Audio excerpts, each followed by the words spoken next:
Zamba pambolo zusuli bakwa koyamba biso epai na yo na tongo tongo. Na ina biso ete nzambo akela mutu. Nzamba chaba limite. Et cause en a famille, et cause en a belle famille, et cause en église, nzamba chaba bon. Alors ce qu'on dit qu'on respecte pas bon, nous t'es bien aimé. Au cause en a problème, na nzambe penabat. Yango tem to memeli na tongo tongo ne déplace pas les bornes de l'autre. Oui bien aimé. Ce qu'on continue na bilanga mutu sans cette autorisation, il y a des conséquences. N'a pas ce témoignage beaucoup. Tout ça, on de quoi na witimboka. Aye kofanda pa cousin na ye. Mais ndeko wana yaki po atanga. Zamba sali ngolu ndeko wana bazo prendre en charge. Ndeko wana zalaki marié. Azui musala tanga sisi classe. Mais ndeko wana a confondre. A komi malisusu na mwasi ya cousin na ye. Mubulu ekoti na ndako cousin. C'est ce monsieur là qui était à la base. Yo connais bien aimé. Nzambe afuta kabaki. Nazo pe ce verset biblique. Nazo pe ce verset biblique. Na mukanda na Deutéronome. Deutéronome 27. Deutéronome 27. Dans verset 17, la Bible nous dit ceci. Nous lisons au nom de Jésus. Maudit soit celui qui déplace les bords de son prochain, et tout le peuple dira Amen. Ah, tout le monde a papa Moïse. Azo pe sa bensitu.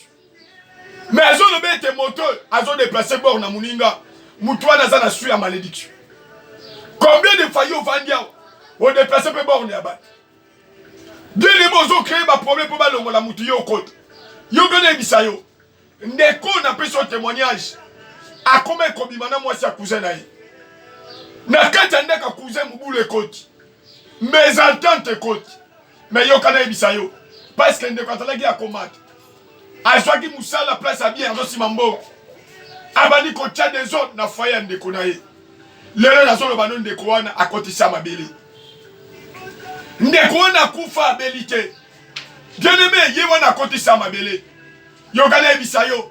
Yo pozo la ndangai. Peut-être obebisa libala bat. Obebisa libala bat olobi ete azui.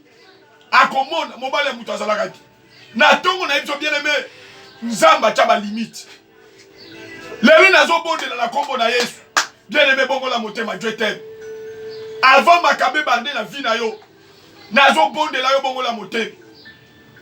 Moïse azo loba. Maudit soit celui qui déplace les bornes de l'autre. Mbalaboni yo na kata famille bien aimé. O déplacer ba borne. Yo kana bisayo. Na kata famille nzamba zana makamatia. L'église nzamba zana makamatia. Yo comme osali na nzambe Dieu t'a donné une vision. Vision à osali na ngoni. Oyebi lelo tout ça na confusion na kata église. Ozomo na visionnaire. Azobenda bande koné azobenda bana na ye. Eza mabete soki bana wana bien aimé bazana ministère. Mais soki bazana ministère, peut-être ndenge ministère ekomi. Tandis que le ministère a des problèmes. Parce qu'on a dépassé les bornes. Balobi il faut te protéger. Il y a mis sur la famille. Il y a mis sur la famille. Yokana ibisayo. Nazo pa mo lanzambe comment na été. Moto na nzambe Moïse. Azalaki loko la bisote. Tangu nzamba bengiye. Azolo ba nzambe ngai na zamu taki kukuma na kolobani. Nzamba lobi na lobi. Appelle ton frère Aaron. Je te fais Dieu pour Pharaon. Mais ton frère Aaron sera un prophète. Mais tel temps Moïse a dit Nzamba lobine non, c'est Josué qui sera à ta place. Azui Josué a présenté. Nazo bon de la bien-aimée, Moussadi Nanzam. Moni mo ezake pas Moïse côté là yo. Ozongi sa makamuna mulongo. Nzamba lingi yo tango zo yo kanga boy. Peut-être au déplacer bon, au changer makamuna église. Nzamba sungo bongo la moté. Nazo personne des versets bibliques. Nazo personne des versets bibliques. Namukana na un roi. Un roi. Un roi chapitre 5. Pardon, un roi chapitre 1. Un roi chapitre 1. Au Koyikobana verset 5. Au Koyikobana 40. Mais bien sûr, dans le temps, verset 5. Tokiti. Totangi la combo na Yesu. Adonija le fils de Hagit se laissa emporter par l'orgueil au point de dire c'est moi qui serai roi. Il se procura un char et des cavaliers, ainsi que 50 hommes qui couraient devant lui. Son père ne lui avait pas adressé un reproche de sa vie en lui disant, pourquoi agis-tu de cette manière? De plus, Adonija était très beau et il était né après Absalom. Il y a un entretien avec Joab, le fils de Tcherija, ainsi qu'avec le prêtre Abiatar, et ils embrassèrent son parti. En revanche, ni le prêtre Tchadok, ni Benaja, le fils de Jojada, ni le prophète Nathan, ni Shimei, ni Rei, ni le veillant homme de David ne se rallièrent à lui. Adonija sacrifiait des brebis, de bœufs et de veaux gras près de la pierre des Zoélettes, qui se trouve à côté d'Arogel. Et il invita tous ses frères, le fils du roi, ainsi que tous les hommes de Juda qui étaient au service du roi. Toutefois, il n'invita pas le prophète Nathan, ni Benaja, ni les veillants hommes de David, ni son frère Salomon. David a commis mon bangé. Il fallait la remplacer dans mon année. Yokane tu bien aimé. Nzambe na mabongisi na ye. Soka ponio, yono ko sale sikawa. Mais soki muta déplacé d'abord, il a des conséquences. Nazoba na tongo tongo bien aimé. Peut-être de poste yo za ko actiper. Eza yote zongisa. O potela muto esika bien aimé. Yokane bisayo, mokeli na biso azala bomoi. Soka lobi te bien aimé, match ko silati. Azana likamba kolo. Yango to benga kaye alpha et l'omega. Bien aimé, silence azambe li kolobate ke nzamba zomona te. Et li kolobate ke nzamba lobiti. Balobi anonige. A s'autoproclamé roi. A s'autoproclamé. Mais c'est là qui est. Est-ce que c'est là qui paye à Salomon?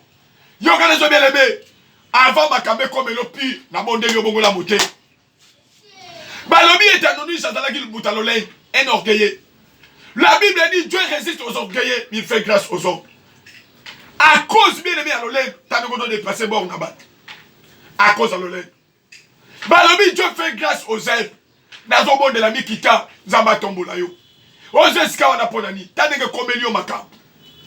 Ozo kokate bien aimé, ozo kokate, parce que eska wana des ayot. Dans un monde de la Zambé na bomoy. Atina mu pepene na vie na yo, ozo gananzela.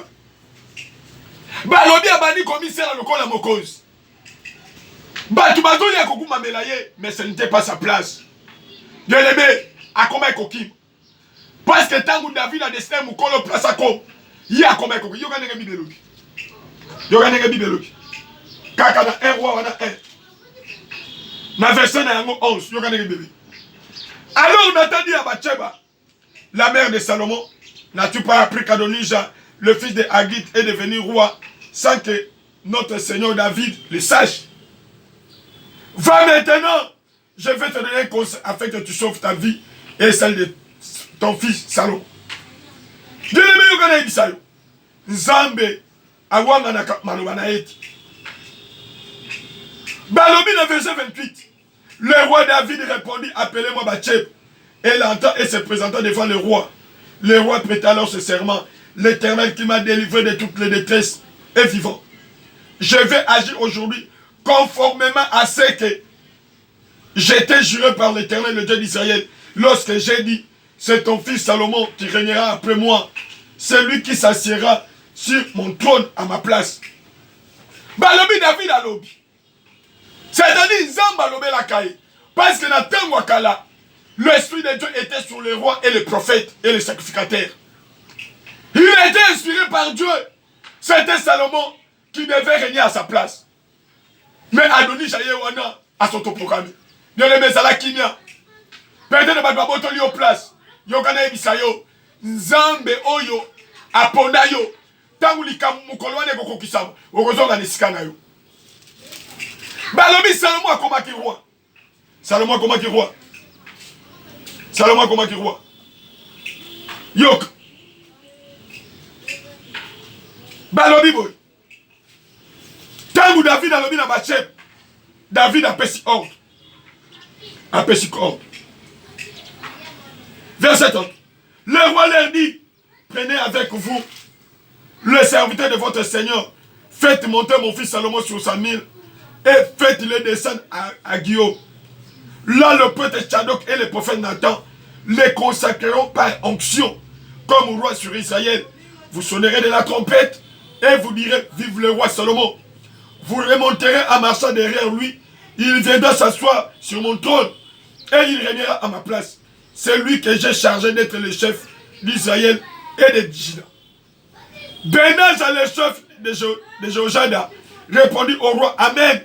Que l'Éternel, le Dieu de mon Seigneur, le roi, parle ainsi. Que l'Éternel soit avec Salomon, comme il a été avec mon Seigneur, le roi, qu'il rende son trône plus grand encore que celui de mon Seigneur, le roi David. Bien-aimé, Adonis a commis coquille. Parce que ce que c'est là qui a été. Yogana Ebisayo. Est-ce qu'on y a dit ce que c'est bien-aimé au Gozala l'aise? Ce que c'est à yote au Gozala la Kinyak. Naïm Sarabana Nanzab, Oebi, Mosala Nanzab, ils a charge. Pasteur, Yoba Bengyo pasteur, c'est une charge, et son honneur. Ce que réellement Zaba Bengyo au Gozala Kinya, le Saint-Esprit va commencer à t'inspirer des choses. Nazoba na tongo tongo. Zamba sungayo ozonga na raison. Est-ce que wana soke za yote mama? Libala za yote webo boto la mutu. Nazo bonde la tika libala wana. Mukolo libala zonga. Soki poste one za yote. Yaya tika yango yoka na ebisa yo. Ovandi wana zo okanga. Okanga mona bata notage. Okanga ya notage. Opesela elokoti. Lelongo luna zambe kota na vina yo. Ozonga epai na nzambe. Ozonga na mulongo. Na tunaki ba mama. Obotaka wa mwana moko. Mwana wana mutu mungu pesa ye baze. Akomisa epe mwasine na nko. Tango lala kantalo yo kakandenge ni. Na tongo tongo bele benza masunga yo. O deplace borni ya bat. Zonga zonga na molongo. Nzamba chaba limite. Nzamba chaba limite. Tika nzamba sunga yo. O bongo la motem. Pas contre ou tu connais bien aimé. Tozane na kata chambre haute. Zonga na posa la nzamba. Nikitisa nzamba tombo la autant convenable. Na kombo na Yesu. Amen.